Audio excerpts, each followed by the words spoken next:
Formula 1 teams are entering a critical development run for their brand new 2026 cars and the start of an all-new rules era, and the goalposts have moved for nearly all of them.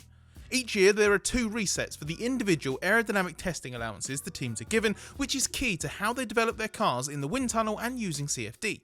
It's a sliding scale based on championship position in the middle of the year and at the end of it. The worse you do, the more development opportunities you are given, with the idea being it will keep the field close, stop winning teams running away with it, and help struggling teams catch up. Now, for the second time since the 2021 introduction of the aerodynamic testing restrictions, which we'll be calling ATR for the rest of this video, this system will impact how teams prepare for a massive rules change. This kind of car overhaul is when extra wind tunnel time and CFD development is its most valuable, so it's something you will probably hear referenced a lot over the next few months.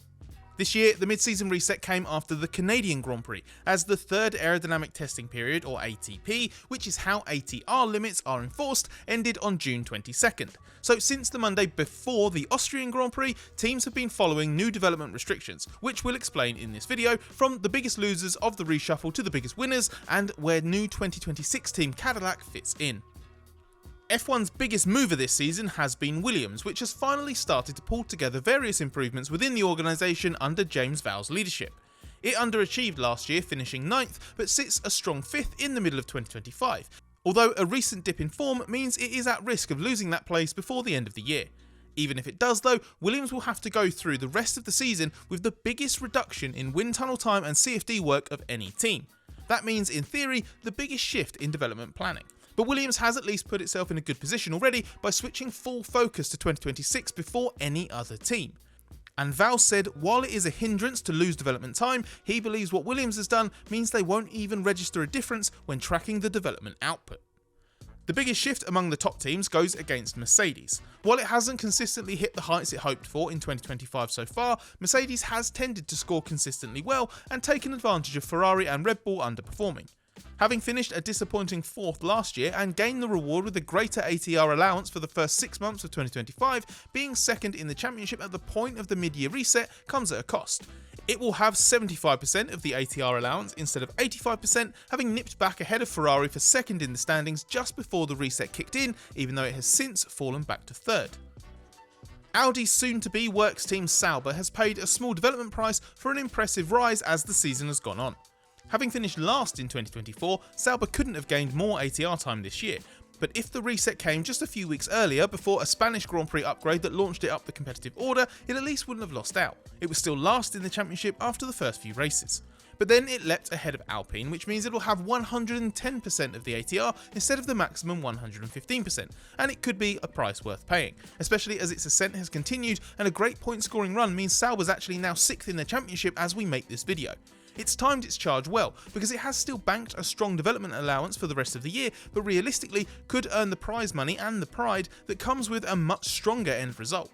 Ultimately, momentum is more valuable for this team as there's so much going on to make Audi's F1 team respectable that a bit less time in the wind tunnel won't be what makes the difference next year.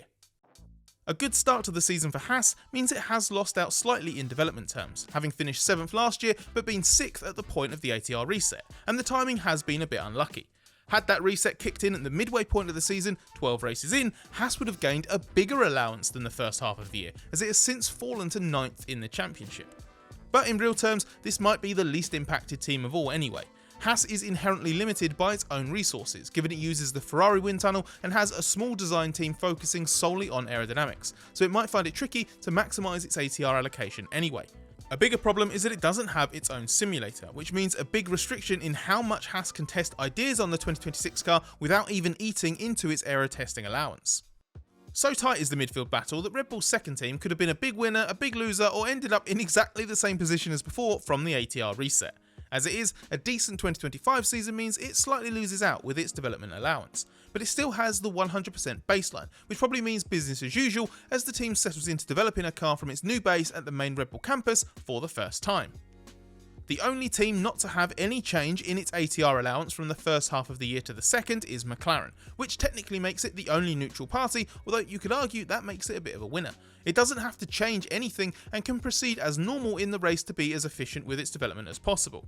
Leading the championship is rarely a bad place to be, but as has been the case since the start of this year, having won the 2024 Constructors title, McLaren will simply need to do a better job of maximising its allowance than its rivals. Compared to current rival Red Bull, for example, there will be a 15% difference in baselines, which amounts to 48 wind tunnel runs and 300 CFD items per ATP. A small ATR gain is pretty much the only upside to the car problems and mounting scrutiny that has made Ferrari's 2025 such a roller coaster so far. Ferrari has failed to build on a strong end to 2024 that meant it leapt to second in the Constructors' Championship and wasn't far off ending its long-running title drought. It swung between second and fourth this year in its fight with Mercedes and Red Bull, having been very inconsistent. Getting jumped by Mercedes in the last couple of races before the ATR reset at least gives Ferrari a little boost, as it starts work on a very, very important car for the Fred Vasseur era. If there's something to be gained from Red Bull's struggle as more often than not a one-car team this season, it's that it has a little bit more development to play with for the rest of the year. Red Bull's 2024 slump was so severe it dropped to third in the championship, so currently sitting fourth isn't the kind of drop-off it would have been in the past. But it still affords a modest increase from 80% to 85% of the ATR baseline. What's tricky to judge is how much benefit that actually confers, when the team has struggled to make the most of its aging wind tunnel anyway, and the new one is still being built, so won't be ready to help with 2026. And it's been implied by Adrian Newey that Red Bull has long since switched to using the simulator to drive the bulk of its developments, so depending on the processes applied for 2026, modest swings in the available wind tunnel and CFD work might not actually matter that much. Aston Martin will be very pleased to have an increase in its development allowance for the second half of 2025, given technical wizard Adrian Newey has his feet well under the table now and is working feverishly on its 2026 car. A strong start to last season carried Aston Martin through to 5th in the championship despite a weak second half of the year, but its initial version of the AMR 25 was so disappointing it spent the first couple of months of this year struggling to even fight for points. Its recent recovery, which is potentially influenced by Newey, although the team won't say much about that, has shown there's light at the end of the tunnel, and while its progress has also facilitated a small rise up the championship, costing Aston Martin an even bigger bonus, it's in a good sweet spot between momentum and available development time. The biggest winner from the ATR reset is the beleaguered Alpine team that slumped from an unlikely 6th last year to last in the championship so far in 2025. Alpine salvaged its 2024 season late on, banking itself a big payday with its double podium in the wet in Brazil to vault to a respectable championship finish of 6th. That gave it a pretty normal ATR allowance this year, which will be significantly boosted for the remainder of 2025 to the highest amount of any team. This could be a big weapon for Team Enstone, which is switching to a Mercedes engine in 2026 and has proven itself very capable of hitting strong development patches in the past. Most significantly, it did well at the start of the current rule cycle, finishing 4th in 2022. But Alpine is in a messier state than it was then, so whether it can take advantage of its biggest ever ATR allowance is quite a significant question mark. Since it was subject to the ATR restrictions earlier this year, F1's newest team, Cadillac, has been working with the same amount as the last place team. Because of the delay in getting its 2026 entry approved, it was only around March time that Cadillac had such limits imposed. This theoretically conferred a great advantage, as until then, Cadillac could do as much wind tunnel testing and CFD work as it wanted, and it had prioritised building up its technical department first.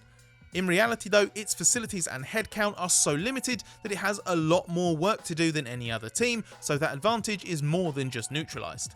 It's good for Cadillac that it at least doesn't have another development limitation to contend with, but it's got such a big task ahead of it that if the ATR does end up being a defining factor in how Cadillac performs next season, then it's done very well indeed.